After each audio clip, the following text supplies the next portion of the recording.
Hi ನಮಸ್ತೆ ಎಲ್ರಿಗೂ ಸವಿರುಚಿಯ ಆಟ ಚಾನಲ್ಗೆ ಸ್ವಾಗತ. ಇವತ್ತಿನ ರೆಸಿಪಿ ಟೊಮೆಟೊ ಚಟ್ನಿ. ತುಂಬ ಸಿಂಪಲ್ಲು. ಟೊಮೆಟೊ ಚಟ್ನಿ ಮಾಡೋದು ಜಾಸ್ತಿ ಇಂಗ್ರೀಡಿಯೆಂಟ್ಸ್ ಕೂಡ ಬೇಕಾಗಲ್ಲ. ರೈಸ್ ಜೊತೆಗೆ, ಚಪಾತಿಗೆ, ಇಡ್ಲಿ, ದೋಸೆ, ರೊಟ್ಟಿ ಮತ್ತು ರೈಸು, ಮುದ್ದೆ ಜೊತೆಗೂ ತುಂಬ ಚೆನ್ನಾಗಿರುತ್ತೆ. ತುಂಬ ಸಿಂಪಲ್ಲಾಗಿ ಕೂಡ ಮಾಡ್ಕೋಬೋದು. ತುಂಬ ರುಚಿಯಾಗಿರುತ್ತೆ, ಆರೋಗ್ಯಕ್ಕೂ ಕೂಡ ಒಳ್ಳೆಯದು. ಹೇಗೆ ಮಾಡೋದು ಅಂತ ನೋಡ್ಕೊಳ್ಳೋಣ. ಅದಕ್ಕೂ ಮೊದಲು ಯಾರಾದರೂ ನನ್ನ ಚಾನಲ್ ಸಬ್ಸ್ಕ್ರೈಬ್ ಮಾಡದೆ ನೋಡ್ತಾ ಇದ್ದರೆ ಹಾಗೆ ಸಬ್ಸ್ಕ್ರೈಬ್ ಮಾಡ್ಕೊಳ್ಳಿ. ಪಕ್ಕದಲ್ಲಿರೋವಂಥ ಬೆಲ್ ಬಟನನ್ನು ಕೂಡ ಪ್ರೆಸ್ ಮಾಡ್ಕೊಳ್ಳಿ. ಇವಾಗ ಮೊದಲಿಗೆ ನಾನು ಒಂದು ಮಿಕ್ಸಿ ಜಾರ್ ಇಟ್ಕೊಂಡಿದ್ದೀನಿ.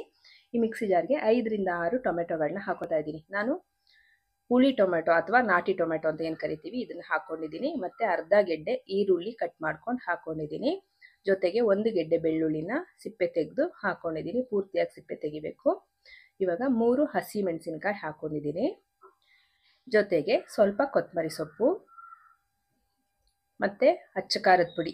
ನಾನು ಸ್ವಲ್ಪ ಖಾರ ಕಡಿಮೆನೇ ಇದೆ, ಇದು ನೋಡಿಕೊಂಡು ಹಾಕ್ಕೊಳ್ಳಿ. ನೀವು ಖಾರ ಎಷ್ಟು ಬೇಕೋ ಅಷ್ಟು ಹಾಕ್ಕೊಳ್ಳಿ. ನಿಮಗೆ ಅಚ್ಚ ಖಾರದ ಪುಡಿ ಹಾಕ್ಕೊಂಡಿಲ್ಲ ಅಂದರೆ ಮೆಣಸಿನ್ಕಾಯಿ ಕೂಡ ಜಾಸ್ತಿನೇ ಹಾಕ್ಕೊಳ್ಳಿ. ಹಸಿ ಮೆಣಸಿನ್ಕಾಯಿ ಬೇಕಾ ಅಥವಾ ಒಂದು ಮೆಣಸಿನ್ಕಾಯಿ ಬೇಕಾ? ನಾನಿಲ್ಲಿ ಅಚ್ಚ ಖಾರದ ಪುಡಿನೂ ಕೂಡ ಸೇರಿಸ್ಕೊಂಡಿದ್ದೀನಿ. ಹಸಿ ಮೆಣಸಿನ್ಕಾಯಿ ಕೂಡ 3 ಸೇರಿಸ್ಕೊಂಡಿದ್ದೀನಿ. ಇವಾಗ ಇದನ್ನು ರುಬ್ಕೊಂಡಿದ್ದೀನಿ. ತರ್ತರಿಯಾಗಿ ರುಬ್ಕೊಂಡು ತೊಗೊಂಬಂದಿದ್ದೀನಿ ನೋಡಿ. ತುಂಬ ನುಣ್ಣಗೆಲ್ಲ ರುಬ್ಕೊಳ್ಳೋದು ಬೇಡ, ಈ ರೀತಿಯಾಗಿ ತರ್ತರಿಯಾಗಿ ರುಬ್ಕೊಂಡ್ರೆ ತುಂಬಾ ಚೆನ್ನಾಗಿರುತ್ತೆ ಚಟ್ನಿ. ಇವಾಗ ರುಬ್ಬಿಟ್ಕೊಂಡಿದ್ದಂಥ ಚಟ್ನಿನ ಸೈಡ್ಗೆ ಎತ್ತಿಟ್ಕೊಂಡು ಒಗ್ಗರಣೆ ರೆಡಿ ಮಾಡ್ಕೊಂಬಿಡೋಣ. ಸ್ಟವ್ ಹಚ್ಕೊಂಡು ಒಂದು ಪಾತ್ರೆ ಇಟ್ಕೊಂಡಿದ್ದೀನಿ. ಪಾತ್ರೆ ಬಿಸಿ ಆದ ನಂತರ ನಾನಿಲ್ಲಿ 2ರಿಂದ 3 ಟೇಬಲ್ ಸ್ಪೂನಷ್ಟು ಎಣ್ಣೆನ ಹಾಕ್ತಾಯಿದ್ದೀನಿ. ಇದು ಒಂದು ವಾರ ಎಲ್ಲ ಇಡ್ಬೋದು ನಾವು ಈ ರೀತಿ ಫ್ರಿಜ್ಜಲ್ಲಲ್ದಲೆ. ಹೊರಗಡೆನೆ ಒಂದು ವಾರ ಕೂಡ ಇಡ್ಬೋದು ಈ ರೀತಿ ಎಣ್ಣೆ ಜಾಸ್ತಿ ಹಾಕ್ಕೊಂಡು ಚೆನ್ನಾಗಿ ಬೇಯಿಸ್ಕೊಂಡಾಗ. ಎಣ್ಣೆ ಕಾದ ನಂತರ ಸ್ವಲ್ಪ ಸಾಸಿವೆ ಮತ್ತು 1 ಟೇಬಲ್ ಸ್ಪೂನು ಉದ್ದಿನಬೇಳೆನ ಹಾಕ್ಕೊಂಡಿದ್ದೀನಿ. ಉದ್ದಿನಬೇಳೆ ಸ್ವಲ್ಪ ಬಣ್ಣ ಚೇಂಜ್ ಆಗ್ತಿದ್ದಾಗೆ, ಸಾಸಿವೆ ಸಿಡಿತಿದ್ದ ಹಾಗೇ ನಾವಿಲ್ಲಿ ಸ್ವಲ್ಪ ಜೀರಿಗೆ ಕೂಡ ಹಾಕ್ಕೊಂಡಿದ್ದೀನಿ, ಒಂದು ಅರ್ಧ ಟೀ ಸ್ಪೂನಷ್ಟು. ಮತ್ತು ಕರಿಬೇವಿನ ಸೊಪ್ಪು ಕೂಡ ಹಾಕ್ಕೊಂಡಿದ್ದೀನಿ. ಕರಿಬೇವಿನ ಸೊಪ್ಪು ಸ್ವಲ್ಪ ಜಾಸ್ತಿನೇ ಹಾಕ್ಕೊಳ್ಳಿ, ಚೆನ್ನಾಗಿರುತ್ತೆ. ಮತ್ತು 1 ಗೆಡ್ಡೆ ಈರುಳ್ಳಿ ಕಟ್ ಮಾಡಿ ಸೇರಿಸ್ಕೊಂಡಿದ್ದೀನಿ. ಉದ್ದಕ್ಕೆ ಕಟ್ ಮಾಡ್ಕೊಂಡು ಹಾಕ್ಕೊಂಡಿದ್ದೀನಿ ಸಣ್ಣಗೆ. ಬಾಯಿಗೆ ಸಿಗ್ತಾ ಇದ್ದರೆ ಚೆನ್ನಾಗಿರುತ್ತೆ ಚಟ್ನಿ ಜೊತೆ ಈ ರೀತಿ ಕಟ್ ಮಾಡ್ಕೊಂಡು ಹಾಕ್ಕೊಂಡಾಗ. ಈರುಳ್ಳಿ ಹಸಿ ವಾಸನೆ ಹೋಗೋವರೆಗೂ ಸ್ವಲ್ಪ ಫ್ರೈ ಮಾಡಿಕೊಂಡು ಇವಾಗ ಜಜ್ಕೊಂಡಿರುವಂಥ ಬೆಳ್ಳುಳ್ಳಿ ಸಿಪ್ಪೆ ತೆಗೆದು ಚೆನ್ನಾಗಿ ಕ್ರಷ್ ಮಾಡ್ಕೊಂಡಿದ್ದೀನಿ. ಈ ಬೆಳ್ಳುಳ್ಳಿ ಕೂಡ ಸೇರಿಸ್ಕೊಂಡಿದ್ದೀನಿ. ಅದು ಒಗ್ಗರಣೆನಲ್ಲಿ ಈ ರೀತಿ ಹಾಕಿದಾಗ ಆ ಚಟ್ನಿ ತಿನ್ನಬೇಕಾದ್ರೆ ಬಾಯಿಗೆ ಸಿಗ್ತಾ ಇರಬೇಕು. ಬೆಳ್ಳುಳ್ಳಿ ಮತ್ತು ಈರುಳ್ಳಿ, ಕರಿಬೇವು ಎಲ್ಲ ಆವಾಗ ತುಂಬಾ ಚೆನ್ನಾಗಿರುತ್ತೆ ನೋಡಿ. ಇದು ಪೂರ್ತಿಯಾಗಿ ಬಣ್ಣ ಚೇಂಜ್ ಆಗಿದೆ. ಇವಾಗ ನಾವು 1 ಚಿಟಿಕೆಯಷ್ಟು ಅರಿಶಿನದ ಪೌಡ್ರನ್ನ ಹಾಕ್ಕೊಳ್ಳೋಣ. ಅರಿಶಿನದ ಪುಡಿ ಹಾಕ್ಕೊಂಡಿದ್ದೀನಿ. ಮತ್ತು ಒಂದ್ಸರಿ ಚೆನ್ನಾಗಿ ಈರುಳ್ಳಿ ಜೊತೆ ಮಿಕ್ಸ್ ಮಾಡ್ಕೊಳ್ಳೋಣ ನೋಡಿ. ಈ ರೀತಿಯಾಗಿ ಮಿಕ್ಸ್ ಮಾಡಿಕೊಂಡು ಈರುಳ್ಳಿ ಎಲ್ಲ ಫ್ರೈ ಆದಮೇಲೆ ರುಬ್ಕೊಂಡಿದ್ದಂಥ ಖಾರ ಅಂದರೆ ಚಟ್ನಿ ಏನು ರುಬ್ಕೊಂಡಿದ್ವಿ ನಾವು ಟೊಮೆಟೊ ಎಲ್ಲ, ಇದನ್ನು ನಾನು ಸೇರಿಸ್ಕೊಂಡಿದ್ದೀನಿ ಪೂರ್ತಿಯಾಗಿ ನೋಡಿ. ಈ ರೀತಿಯಾಗಿ ಸೇರಿಸ್ಕೊಂಡ್ಮೇಲೆ ಒಂದ್ಸರಿ ಚೆನ್ನಾಗಿ ಒಗ್ಗರಣೆನಲ್ಲಿ ಮಿಕ್ಸ್ ಮಾಡಿಕೊಂಡು ಇವಾಗ ಇದೇ ಮಿಕ್ಸಿ ಜಾರ್ಗೆ ಒಂದು ಚಿಕ್ಕ ಗ್ಲಾಸಲ್ಲಿ 1 ಗ್ಲಾಸಷ್ಟು ನೀರನ್ನು ನಾನು ಹಾಕೋತಾ ಇದ್ದೀನಿ.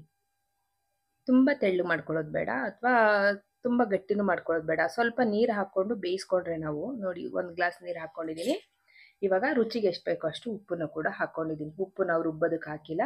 ಇವಾಗ ರುಚಿಗೆ ಎಷ್ಟು ಬೇಕೋ ಅಷ್ಟು ಉಪ್ಪನ್ನು ಕೂಡ ನೋಡ್ಕೊಂಡು ಹಾಕ್ಕೊಂಡು ಚೆನ್ನಾಗಿ ತಿರುಗಿಸ್ಬಿಟ್ಟು ಬೇಯಿಸೋದಕ್ಕೆ ಇಡೋಣ. ಇದು ಏನಪ್ಪ ಅಂದರೆ ನಾವಿಲ್ಲಿ ಸ್ವಲ್ಪ ನೀರು ಜಾಸ್ತಿ ಹಾಕ್ಕೊಂಡಾಗ ಚೆನ್ನಾಗಿ ಬೇಯುತ್ತೆ. ಅಂದರೆ ನಾವು ಇವಾಗ ಹಸಿದನ್ನೇ ಎಲ್ಲ ರುಬ್ಕೊಂಡಿರೋದು, ಟೊಮೆಟೊ, ಈರುಳ್ಳಿ, ಬೆಳ್ಳುಳ್ಳಿ ಎಲ್ಲದೂ ಹಸಿದನ್ನೇ ನಾವು ಬೇಯಿಸ್ಕೊಂಡಿಲ್ಲ ಅಥವಾ ಫ್ರೈ ಮಾಡ್ಕೊಂಡಿಲ್ಲ, ಡೈರೆಕ್ಟಾಗಿ ನಾವು ಹಸಿದನ್ನೇ ರುಬ್ಕೊಂಡಿದ್ದೀವಿ. ಅದರಿಂದ ನಾವು ಚೆನ್ನಾಗಿ ಬೇಯಿಸ್ಕೋಬೇಕಾಗುತ್ತೆ. ಈ ರೀತಿ ಕುದಿ ಬಂದಾಗ ನಾವು ಒಂದ್ಸರಿ ತಿರುಗಿಸ್ಬಿಟ್ಟು ಮುಚ್ಚಿಟ್ಬಿಡೋಣ. ಇದನ್ನು ಲೋ ಫ್ಲೇಮಲ್ಲಿ ಒಂದು 5 ನಿಮಿಷ ಈ ರೀತಿಯಾಗಿ ಕುದಿಸ್ಕೋಬೇಕು. ಮಧ್ಯದಲ್ಲಿ ನಾವು ತಿರುಗಿಸ್ಕೊತಾ ಇರಬೇಕಾಗತ್ತೆ. ಇದನ್ನು ಇಷ್ಟು ಗಟ್ಟಿ ಆಗೋವರೆಗೂ ನಾವು ಚೆನ್ನಾಗಿ ಬೇಯಿಸ್ಕೊಂಡ್ರೆ ಇದು 1 ವಾರ ಕೂಡ ಹೊರಗಡೆನೇ ಇಡ್ಬೋದು. ಅಂದರೆ ಫ್ರಿಜ್ಜಿಂದ ಈಚೆ ಇಟ್ರು 1 ವಾರ ಕೂಡ ಇಟ್ರು ಕೆಟ್ಟೋಗೋದಿಲ್ಲ, ಅಷ್ಟು ಚೆನ್ನಾಗಿರುತ್ತೆ. ತುಂಬ ಸಿಂಪಲಾಗಿ ಮಾಡ್ಕೋಬೋದು. ಜಾಸ್ತಿ ಇಂಗ್ರೀಡಿಯೆಂಟ್ಸು ಕೂಡ ಏನು ಬೇಕಾಗಲ್ಲ.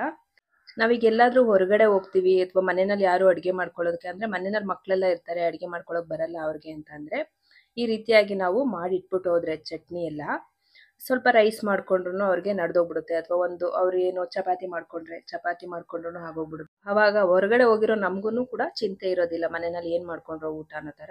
ಈ ರೀತಿ ಒಂದ್ಸಲಿ ಚಟ್ನಿ ರೆಸಿಪಿ ಮಾಡಿ ನೋಡಿ. ನಿಮ್ಗೆ ಏನು ಅನಿಸ್ತು ಅಂತ ಹಾಗೆ ಕಮೆಂಟ್ ಮಾಡಿ ಕೂಡ ತಿಳಿಸಿ. ನಿಮ್ಗೆ ಎಲ್ರಿಗೂ ಈ ರೆಸಿಪಿ ಇಷ್ಟ ಆಗಿದ್ರೆ ವಿಡಿಯೋಗೊಂದು ಲೈಕ್ ಮಾಡಿ, ಶೇರ್ ಮಾಡಿ, ಕಮೆಂಟ್ ಮಾಡಿ. ಹಾಗೆ ಸವಿರುಚಿಯ ಆಟ ಚಾನಲ್ನ ಸಬ್ಸ್ಕ್ರೈಬ್ ಮಾಡ್ಕೊಳ್ಳಿ. ಪಕ್ಕದಲ್ಲಿರೋ ಬೆಲ್ ಬಟನ್ ಕೂಡ ಹಾಗೆ ಒತ್ಕೊಳ್ಳಿ. Thank you.